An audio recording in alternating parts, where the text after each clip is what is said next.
This episode is brought to you by Vinitaly International Academy, the toughest Italian wine program. 1,000 candidates have produced 262 Italian wine ambassadors to date. Next courses in Hong Kong, Russia, New York, and Verona. Think you make the cut? Apply now at vinitalyinternational.com.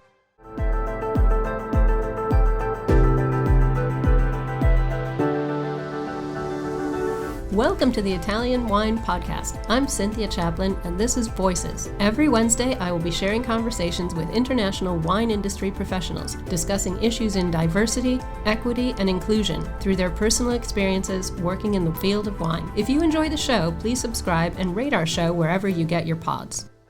Welcome to Voices. This is Cynthia Chaplin, and today I have the great pleasure of welcoming MJ Towler. He's also known as the Black Wine Guy. MJ's based on the Jersey Shore, and he has gone from being a self-described, totally obsessed wine newbie to the world's first ever African-American fine and rare wine auctioneer in less than 3 years. So he's now hosting a successful and inspiring podcast that makes me very jealous called The Black Wine Guy Experience. So thanks for coming on today, MJ. Nice to hear you. Well, thank you, Cynthia. What an honor to be on the Italian Wine Podcast. Oh, great. I'm glad you look at it that way. I look at it as an honor being on it myself, frankly.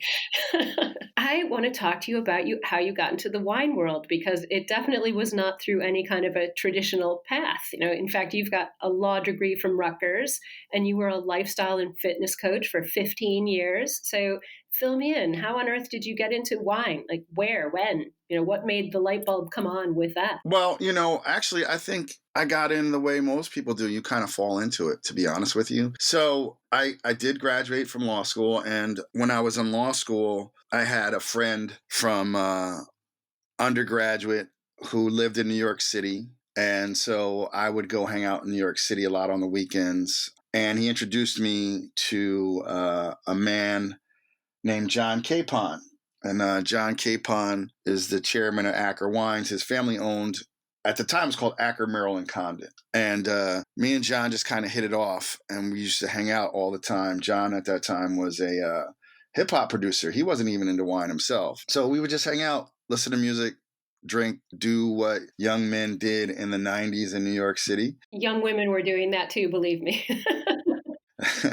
I know, which was getting high and drinking, right? Like, and now it's legal here in the States, but like we were hanging out, we were partying, we were having a great time, and he was a really cool guy. I got along with him. So, I graduated law school, and it's one of those things where when I went to law school, I knew I might not be a lawyer. However, I graduated from college in 1992 after being on a 6-year program, and everybody I knew was like going to graduate school. And so law school is kind of like what you do when you don't know what you want to do, because it's only 3 years, and law touches everything in this world at some point in some way. As we saw, like the wine tariffs in the States, like law touches everything. So I figured it'd be a pretty flexible graduate degree. I didn't know what I wanted to do, so that's how I ended up in law school. But connected with John, and then I got out, and I was like, once I was in there, I was like, oh, I don't want to be a lawyer. There's no way I can't do this for like any amount of time in my life. And so I had graduated, actually went to work as a field marketing rep for Reebok after I got out of law school, because a passion of mine back then, I'd run track in high school and for college for a few years, and I love sneakers. So I think my issue is like I go on tangents with things. Like I used to have like I used to collect sneakers. I don't even know if I collect them. I used to get them for free, but yeah, I used to have a ton of sneakers. Oh, even better, getting them for free. That helps the collection. Wearing a different pair every day. But there was a point where even that, I was living in Philadelphia, and I really wanted to be just in New York City. And so John said, hey, I'm starting to take a bigger role at the shop, and why don't you come work with me, and you'll drink the finest wines in the world on a nightly basis. An offer that you couldn't refuse, definitely. Yeah, and I didn't know anything about wine, but I knew it was New York. I had an idea that if I was drinking the best wines in the world on a nightly basis in New York City, that was going to be pretty fun. Like that was going to be pretty outrageous. I was like, this isn't going to suck. And so, I went to work there, and it was baptism by fire. I had worked retail before for years, and specialty retail. It had been running shoes, but there's something about when you work in specialty retail, not big box, where you have to have a certain level of knowledge and people see you as their consultant. That's a really interesting take on retail. I haven't looked at it that way, but you're so right. Especially, a specialty product really does need all of that expertise. Yeah, I mean, and I think a lot of people. Thank you for saying it. I think a lot of people overlook that. I mean, I absolutely, you know, I love retail just because you are dealing with the end consumer. You get so much insight about the psychology of the consumer, about buying preferences, trends. You know, people when it was sneakers, it was like, what was the hottest sneaker? Everybody wanted it, and particularly running shoes. Everybody wanted the Nike Air Max, and Nike Air Max wasn't for everybody if you were going to run in it. It just you all have different needs, just like we all have a different palate. So if people would come and ask for something, and you want to gently guide them towards something that's more appropriate for their needs. So coming from that background, and then also coming out of law school, why I realized I didn't want to be a lawyer. It's not like TV. It's not like LA law. I was like, hey, I'm a decent looking black guy. Blair Underwood, I could do that. I can go objection. You're overruled, all this stuff. In a sharp suit. Awesome. Yeah. Wear a sharp suit, exactly. Drive a nice car, have women falling all over me. Hey, okay, I'm in. And then there's like, nah, it's not like that, man. Yeah, sitting around with boring tax books, no good. Exactly. Which was one of my highest grades in law school. I have an interesting mind. Like, I enjoy tax law. So you're a nerd, basically. No, I'm a geek. There we go. Okay, we'll take that one. Yeah, because I had to make a distinction because it was like wine geeks. Like a geek, you could be a geek and still be cool. A nerd, in my mind, Revenge of the Nerds. Nerds are nerds, and I love nerds. I have nerds for friends, but like, what can I geek out on, right? So when I got into wine, I started geeking out on wine. Like, you can geek out about comics, and people geek out about whatever. People geek out on watches. I mean, like, anything you collect, you're going to end up geeking out on. Because that's true. That's a good point. Right? Because you're so into it. You're looking for what's unique and what's off the beaten path. And then also there is a little bit of flexing in the geekness. And it's not. I came in the business in the late. So I got started at Acker in 97. Yeah, 97. So that was like full on height of the Parker era and people bringing baller bottles and what score, and there was all kinds of tasting groups. Like you had to bring like a Parker 96 or a Parker 95 and up, and what I got out of that, because I didn't have a lot of money, was research, right? So I would show up at a tasting and bring a bottle of 1995 Bull Castell Shadow Enough to Pop Blanc, which got a 96 from Parker, and you could get for $45. And everybody's bringing like their Harlan and their Screaming Eagles and their Cinquanons, and then you walk in with this white wine, like a fraction of the cost, and it ends up being like the wine of the night. Like that to me, that was the fun part of that, right? Like I out geeked those guys, right? Those are the best moments. Right. So it's like, it's finding that bottle that's off the radar that people aren't thinking about, right? Like, it's like, so I kind of got that in law school, because in law school you learn how you have to do what's called distinguished cases, and you had to do these things called shepherdized cases, and you actually had to look up in books back then too, these things. And so you learn how to make distinctions, which also is so important in wine, like the splitting of hairs of like, no, that's not licorice, that's actually anise. It's richer than licorice, it's anise. These tiny distinctions that we can do inside of our business when we're geeking out, when they're in the deep dive mode with the rest of the geeks. Exactly. Calling out like verbena instead of just lemon oil, right? Like, it's just stuff like that, right? I need to come to your wine parties, definitely. They're fun. A good time is had by all. So that was thrown into the fire, work on the floor of the store for 8 to 10 hours a day, and then go upstairs and pour for the wine tasting. See, this was so much in life is luck. I will tell people, is luck. You kind of make your own luck, but there is luck involved, right? How I Met John Capon was it shouldn't have happened to be honest with you. But things happened in my life, and I ended up meeting him. And his family owns a store. And at the time, they still do, they had a separate component called the wine workshop. So above the store, they own the building, second floor. At night, they would do these wine tastings. And they would have all kinds of wine tastings. They would have, tour of Italy, or they might have a vertical of Tianello, or the Super Tuscans, or they might have California Colt Cabs, or they might have an evening of DRC, or they might have Chateau Latour back to 1959, crazy stuff. Petrus back to like whatever, Taylor Flaggate back to 1928, like hardcore serious tastings. And I got to pour for those tastings, and because I got to pour for those tastings, I got to taste those wines. Yeah, you're right. This was definitely a baptism by fire in the best possible way. And so it was one of these things where that was 97. So, we were coming around. I only worked there for a year. It's a tough place to work. Family business are always tough to work at. Now it's become actually a real, they have a board of directors. But, when you work in a family business, it's fun. You're a referee sometimes for family stuff. But having worked there, people knew, like, people knew I knew about wine. If you worked there, you worked at Acker. Oh, this guy must know wine, and people would see me on the floor. And I was very quickly, at the end of 90 days, I remember Michael Capon, who was the president at the time, John's father, said, you know more about wine than 98% of the people in the world now, You've got props in the industry when you get that from someone, who's so senior. Yeah. And also, but he knew because when the Wine Spectator came out with its top wines of the millennium back in 99, I had like 7 or 8 out of 10 of the wines.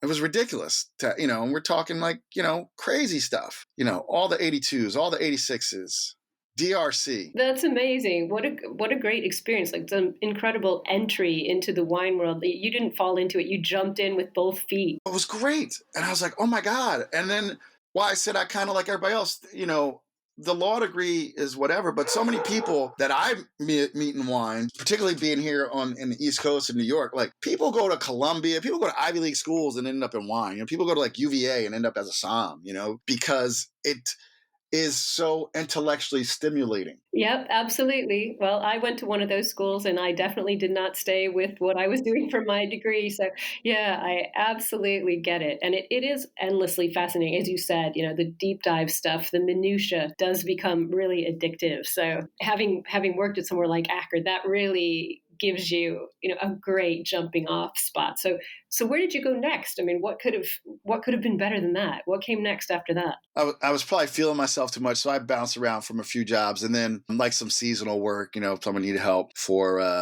the holiday season. But then I landed as an assistant wine director at a place called the Sparrow Wine Company over in Hoboken, which is on the other side of the Hudson. And again, so I had been in the business. So that was early 99. So I'd been in the business less than 2 years, and I was assistant wine director. And at the time, they were opening their second location, which was a huge flagship store on the other side of town, if people know Hoboken, because it was really getting built up back then. It was still, when it hadn't become what Hoboken and Jersey City have become, basically like Manhattan, extensions of Manhattan.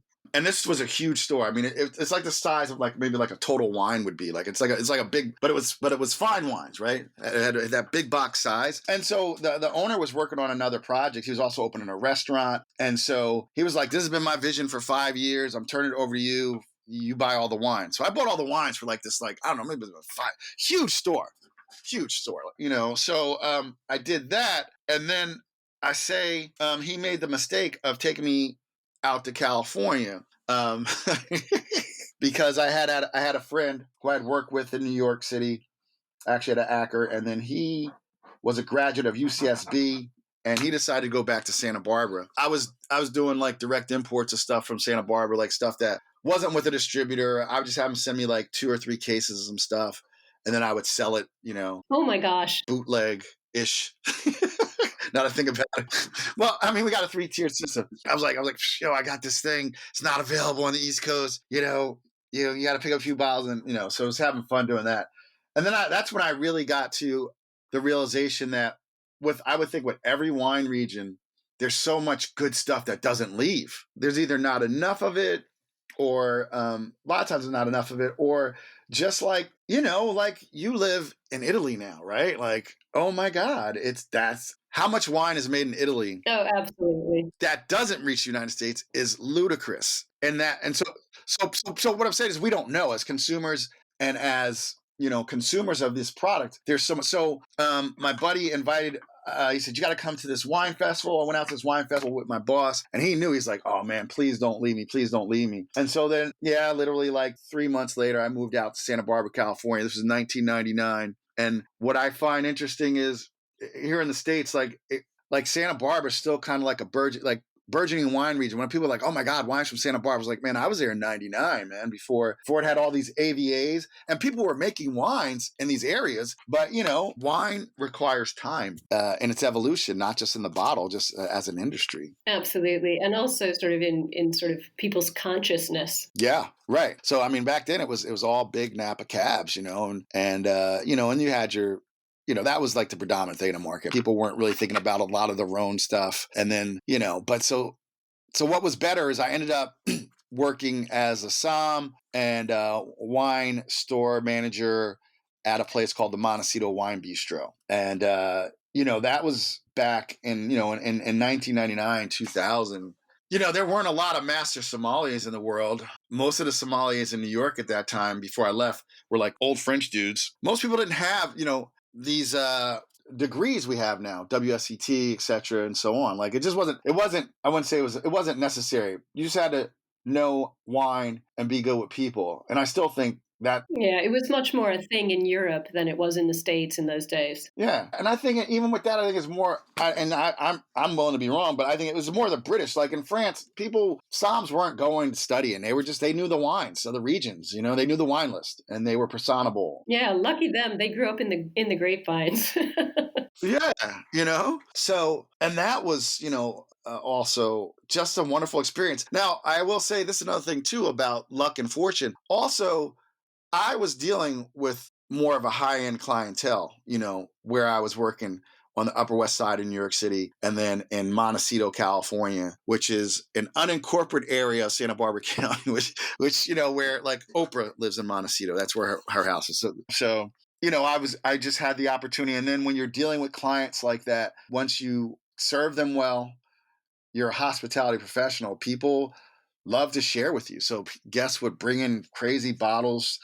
People would show up on a Tuesday night and bring DRC, Super Tuscans, all kinds of California cult stuff. And it'd be like the most ridiculous wine dinner impromptu on a Tuesday night. It sounds fantastic. So it was the land of sunshine and just so nice and great wine. So you took all this experience with all these amazing wines and you parlayed it into becoming the first African-American fine and rare wine auctioneer.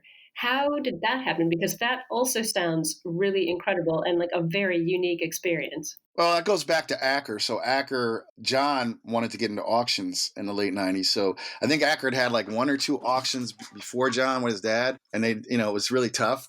But John saw where the wine market was going. So while I was at Acker, before I left, I worked in the auction department for a few months, learning how to appraise wines, et cetera, and so on. And they actually sent me to auctioneer school, which there was a school actually called the Missouri Auction School. I did not know there was a school for auctioneers. That is very cool. In St. Joseph's, Missouri, which is the home of the Stetson Cowboy Hat Factory. And the Missouri Auction School is known as, wait for it, the Harvard of Auctioneering School. Okay. Now, what's so funny was everybody was local-ish, or they were from, and they were coming to learn how to auction off steers or how to do estate sales. And I was like, I was the guy from New York. I was thinking one of 2 black guys, older black gentleman who was there. I think he was going to have an estate sale business. He was somewhere like in that Missouri area. And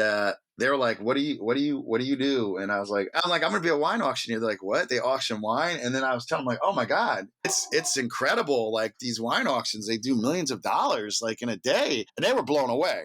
But to graduate, I had to be an auctioneer. So I was like, how much we give for it? We did, give me five, I got 10, 10, 10 in the back, 20, 20, 20, 20. Like I do the fast auction thing because that was what we were doing there. And, whereas wine auctions are much more civilized. The lady in the back, paddle number to the lady in the back, to the gentleman over there, 5,000. Do I have 6,000 for this beautiful case of declassified Bordeaux, Yeah, that sounds more familiar.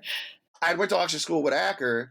They were having a big auction, and no, John just asked me to come back and auction off some lots. So that's how that happened. And so again, I tell people a lot with life. I mean, it's just what it is. It's who you know. Who are you meeting? So you should always be networking and putting your best foot forward and trying to bring value to people. So even after I had left, I was able to go back and get on that podium and become the first Black African American fine and rare wine auctioneer. That is very cool. I love that story. I have two friends who are auctioneers, one in the States and one in England, and I think it's an interesting job. But also just hearing that story of learning to be an auctioneer where people were learning to auction cattle, that's fantastic. Well, I've heard of a lot of people refer to you as a music-loving wine influencer. In and amongst all of this, I mean, we are hitting the highlights here, like top end sneakers and fine wines and cattle auctions. But this music loving wine influencer thing, I really am interested in this. What does that term mean to you? Music loving wine influencer. Do you see yourself as an influencer? How do you combine the music love and the wine love, like your work every day? So interesting enough, when I worked at Acker back in the day when I was a young, foolish man, I had picked up the habit of smoking cigarettes in law school because of stress. But I mean, people in this business smoke cigarettes. I don't anymore, but it's kind of funny, right? When you're supposed to be able to taste and smell everything, I don't understand how they do it. Why is there anything have notes of tobacco? But we actually, we were on West 72nd Street. So, between Broadway and Columbus, this is in New York City. So right next door to us was like a jazz club. So sometimes I'd be out having a cigarette if I was working late at night and standing next to the door. And people were like, oh, you playing tonight? So people, for some reason, I don't know what my look or my vibe, people always thought I was a musician. But I just loved music because my father collected. My father was I would say he was an audiophile. Like he was into the equipment, right? Like he had all the high end equipment. He didn't have as much music as I have, but I came to appreciate, and he had a very eclectic. So, he would have country music like Charlie Pride and Willie Nelson. Then you'd have Billie Holiday and you have Frank Sinatra. You know what I mean? So and also he would have been great friends with my dad. Same music. And then being a child of growing up in the 70s in the car with AM radio, I know all that AM radio stuff, like the Carpenters and all that stuff that is now being sampled by hip hop. I grew up on that kind of music. I had a huge CD collection. So I'm a bit of an early adopter. So I got my first CD player 85 or 86 before it was really big. And back in the day, there used to be this thing called the Columbia House Cassette Club, or Columbia House Music Club. And their hook was you get 8 CDs for 1 penny. And then, every month they'd send you the CD of the month, right? I signed up for that, under MJ Towler and then which is my nickname, it's based on my initials. And then I would use my first name and then I'd use my middle name, and then I'd just make up things and get them sent to my girlfriend's house and her nephew's name. So I got all these CDs, right? I had at one point 400 CD collection, and it was very eclectic. So how does the music, how's that come out to play? So my wife bought me a record player, 2014, 2015 for Christmas. And I had lost most of my CDs between various moves back from the East Coast to the West Coast. And so it just set off this thing where I just started collecting vinyl. I wanted to recreate what I had on compact disc on vinyl. So I just old school. Nice. I like it. Yeah. And so, like I said, geek out, you get obsessive. So next thing I knew, I had 600 or 700 records. And your wife left you because you were taking up her whole house. No. You should see her shoe collection. Oh, okay. Touche. That's fair dues then. And so when I launched the Black Wine Guy Instagram, which was kind of a goof on influencers, to be honest with you. Because I have a friend who owns a restaurant, and I, at that point, my day job, I was working with teens, high school kids, helping them get into college, et cetera, and so on. So I was doing like my own personal Instagram was just like motivational quotes and stuff, and me saying you could do it and stuff like that. And my friend, and of course I knew this because I've done so many things. I had a social media marketing company, but I wasn't thinking about tribes and niches. So he's like, oh my God, you see this wine community that's on Instagram. So I go on and I see people with incredibly, just creative names for what they were as a som, and this som and that som, or this enophile and that enophile, or, wino with an EAUX. And so I was like, what? I'm a wine guy. I'm black wine guy. Like that. It was literally like a spoof. Like it was a spoof on some of the crazy names for well, I did it for 9 months. I never showed. All it was bottle shots. And that was what was so funny. I was like, it's just pictures of people standing with bottles, right? And I was like, and those aren't even like great bottles. Some of them were like supermarket wine bottles. You know what I mean? Like, and I would see all the likes. So it was just kind of being funny, right? At first. I shut it down for like 6 or 7 months because I wasn't doing that. I was like, what am I doing, man? I'm wasting all this time on social media. But then when I came back, like I was visiting my relatives down in Florida. We were down there for Thanksgiving. They're like, what happened with Black Wine Guy? It was, So like that, I just put up a post and everybody's like, oh my God, where have you been? Thought you were dead. So I was like, oh, there's some interest here in this. So then what happened is I was like, okay, by sharing myself, right? So I grew up in Jersey, and Jersey is notorious for having attitude. Like we have an attitude in New Jersey. I was like, also from New Jersey is Gary Vaynerchuk, and guys like us. Like I grew up cursing, I wasn't supposed to, but like I didn't curse at home when I was little, but when I was at school, I was like, rap, rap, rap, rap, rap. I mean, I curse, right? So I was like, listen, and this is how I used to talk about wine. And so I started doing these reviews, and I would start with like lyrics from a song.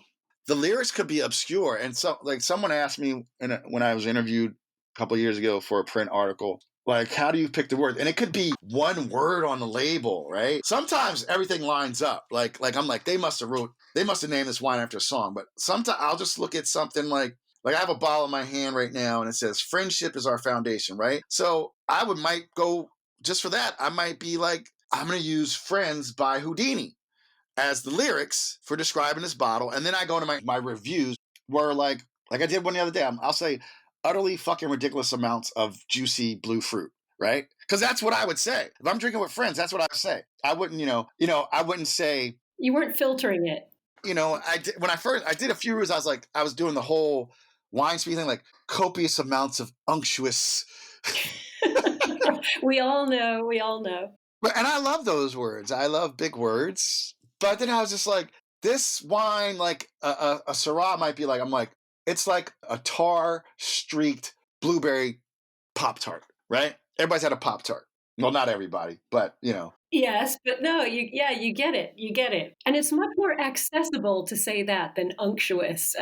Yeah. Or like, instead of voluptuous, I'm like, ass so fat you can see it from the front, which is a Mos Def lyric, right? Fantastic. And so I think it was refreshing because I think people want to talk about wine. Like, listen, I tell people I'm not the biggest blind taster. One, people have been blind tasting forever, right? The Judgment of Paris was a blind tasting. So this phenomenon of blind tastings that was thrust on by like the Somm series, which did a lot for wine. But I think it makes people think that that's something new. And like my listen, there's nothing new under the sun. It just isn't. Definitely.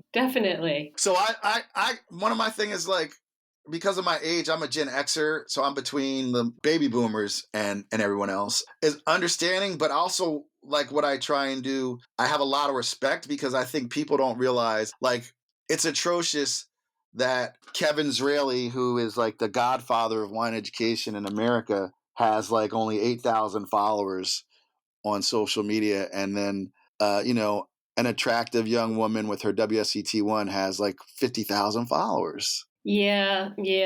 It's disconcerting to say the least. And I love marketing and I get it. I've had a social media marketing company and I get it. It's fun, it's exciting, but also the issue is it can get away People go down these rabbit holes, and a lot of stuff these people are saying, they're just stealing passages from books and stuff they said, and they're re-saying it, and they're not adding their own spin to it besides their cuteness.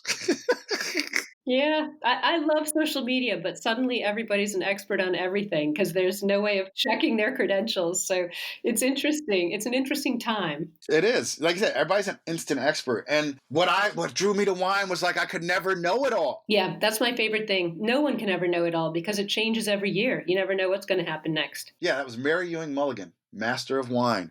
I think first North American woman to get a Master of Wine, author of Wine for Dummies on the podcast. And she just said what you said. She said, I can't claim to know everything about wine because even if I know a certain wine, it's different the next vintage. So how can you know it all? Exactly. And that's the fun. That's the geekiness. That's the total magic, seductive addiction of wine because it's always changing. It never gets boring. Well, so listen, I've heard rumors that you've got a really cool idea for a more inclusive rating system, kind of like not using, linear and unctuous to describe wines. You came up with a rating system that was fist bumps. I love this. Describe this to me. Tell me sort of the ethos behind this idea, because I really hope you pull this off. Basically, it goes back to the Wine and Music Connection, one of the most influential magazines in hip hop. Definitely was the Source magazine in the 90s. Yep. And early aughts. And actually enough, I had friends who wrote for the Source. So the Source would rate albums with a mic system. So like 5 mics would be like, it was like 5 mics, go buy this dope shit today, right? Like it was like 5 mics. I remember that. You're right. I've forgotten all about that. You're completely right. Yeah. So I was like, all right, the fist bump, which has been around forever, but was brought mainstream by President Barack Obama and him and Michelle doing it. So everybody knows the fist bump. And I was like, well, what if I did like 5 fist bumps? A fist bump system, like 1 fist bump, So that's really, it was an homage to the music. It was like, oh, okay. So you can relate to the Source, it relates to the Source magazine, and it's very simple. Now, I will say this, though. There are people who denigrate like Parker and the point system. But here in the United States, we grew up taking tests and we understand points, so I understand why they did that. You know what I mean? People like medals and stickers on their wine labels. If you're in a grocery store confronted by 3,000 bottles of wine and you don't know anything, you're going to look for the one that has a gold medal sticker on it. Right. That's the thing. Like, people I'm like, okay. They won gold at the Central California Valley Wine Festival. And that's what I tell people. Like, even if people follow me, like my recommendations, like I find it interesting. I'm like, I tell people all the time, you don't have to like what I like, and I'm just sharing these wines because I felt moved. I really like right now, I only write reviews when I feel moved because I don't get paid for it. And even when I wrote them before, I was like, I felt moved. Like I felt moved by the wine, right? That being said, you don't have to like what I like. You shouldn't, because this is the best thing I heard recently. I had another master of wine on my podcast. She's like, I can't be in your mouth. Like your body chemistry is different. Your saliva is different in your mouth. This is different. I don't know what you ate that day. Like it's all different, right? So it's so subjective. And it's really personal. Tasting something is very personal. I work with, I teach. I'm a professor of wine and culture, and I teach students who are in their early 20s. And it's such a personal thing, especially if you haven't got an experienced palate and you can't talk about, white truffles and stuff like that. It's very interesting to talk about what something tastes and, why you should like it or why you shouldn't. Either you do or you don't. It's personal. That's it, exactly. Well, I'm going to be watching your Instagram and your podcast, and I want to see fist bumps after you're talking about wine, because I think that makes it so much more accessible to such a wider audience. It's so non-threatening. Everybody knows what a fist bump is, as you said. Thanks, President Obama. But I want to see that happen. I think you could make this a thing. You're onto something. I like the fist bump rate. You could even get stickers to go on the wine bottle. Oh, no, man, listen, this is why I love talking with people, because ideas come, and it's Exactly. Well, look, before I let you get away, I have to ask you my very famous final question, because we're on the Italian Wine Podcast. What's your favorite Italian wine? And I have to know what music you'd pair it with. Man, so after your comments on tar, I have a guess. Here's what I can tell you. I will tell you that is, I don't know. I don't drink enough Italian wine. So matter of fact, I'm in the midst of doing an Italian wine study with some friends of mine who are really knowledgeable in Italian wines. They own several restaurants here at the Jersey Shore. A lot of wines from Italy. they're the only place in America that gets them. They go over and they have great relationships. So we're doing this thing called Italian Wine 101 because I want to learn more. What I'll tell you, I will share 3 bottles I had recently and last year that I thought were incredible. I had a 2019 Bartolo Mascarello Dolcetto d'Alba. Oh my God. And Dolcetto, very underrated. I'm glad you like it. Exactly. I mean, now this is like a $40 to $45 bottle retail Dolcetto. That's very sad. I'm not telling you what it costs here. No, I know what it costs there, but but I will tell you, I love Dolcetto. It's so underrated. It's easy drinking, but this had some sophistication and was just delicious. It was brought by a guest on the podcast who loves Italian wines, imports a lot of Italian wines, and that was his thing. He's like, Dolcetto gets no love, and I was like, bro, you're right, it doesn't. And then this is where social media does work. Sometime someone had posted this. A bottle of Barbera, and it was in my wheelhouse because I like Rhone wine, so I'm not afraid of 15% alcohol. So this was like a 15.5% alcohol Barbera. So it was a 2012 Filippo Galino Barbera d'Alba Superiore. Oh my God. It was silky, smooth, black. It was just made my top 30 wines of the year last year. So I love Barbera and Dolcetto. They're great everyday wines. You could pick them up in the States for like $20 or less. Oh, fantastic. Yeah, no, Barbera is one of my favorites, and Alba's great. Yeah, well, those could be a little too tar. That's the problem. Like they're like tar, rose petals and tar. Well, if you are a tar guy, we've got to move you on to Barolo and to Gattinara and to Valtellina Superiore. Those are my 3 recommendations for you if you're a tar guy. Okay, and then this one, and then I'll try and think of a music pairing for this one, but this was just outstanding. I was over a friend's house, and we were drinking wine. We've had a shit ton of good wine, and his wife was like, "We need one more bottle," which we really didn't. But that last bottle was a 2010 Tignello, and that was 2021. Yeah, that was 11 years in. It was in his pocket. It was amazing, and it was beautiful. Oh wow! Iconic wine, Tignanello. Iconic. Yeah, I mean it's iconic.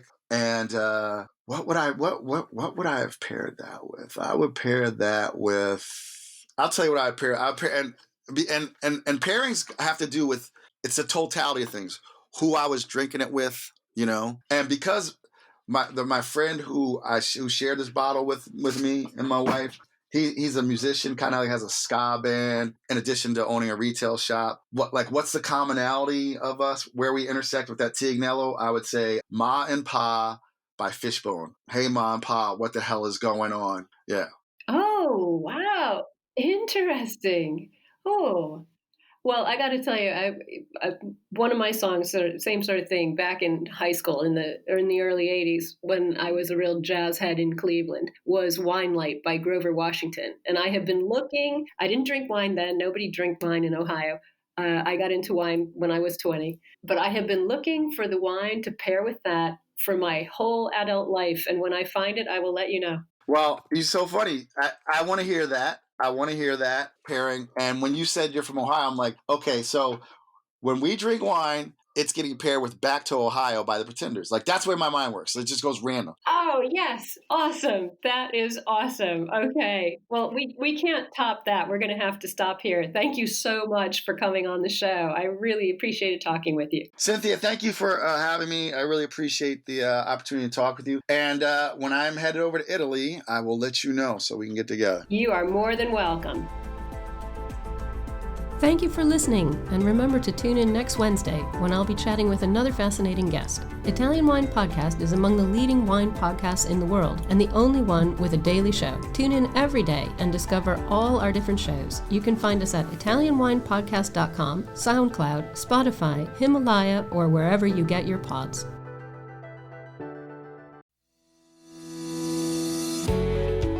guys, I'm Joy Livingston, and I am the producer of the Italian Wine Podcast. Thank you for listening. We are the only wine podcast that has been doing a daily show since the pandemic began. This is a labor of love, and we are committed to bringing you free content every day. Of course, this takes time and effort, not to mention the cost of equipment, production, and editing. We would be grateful for your donations, suggestions, requests, and ideas. For more information on how to get in touch, go to ItalianWinePodcast.com.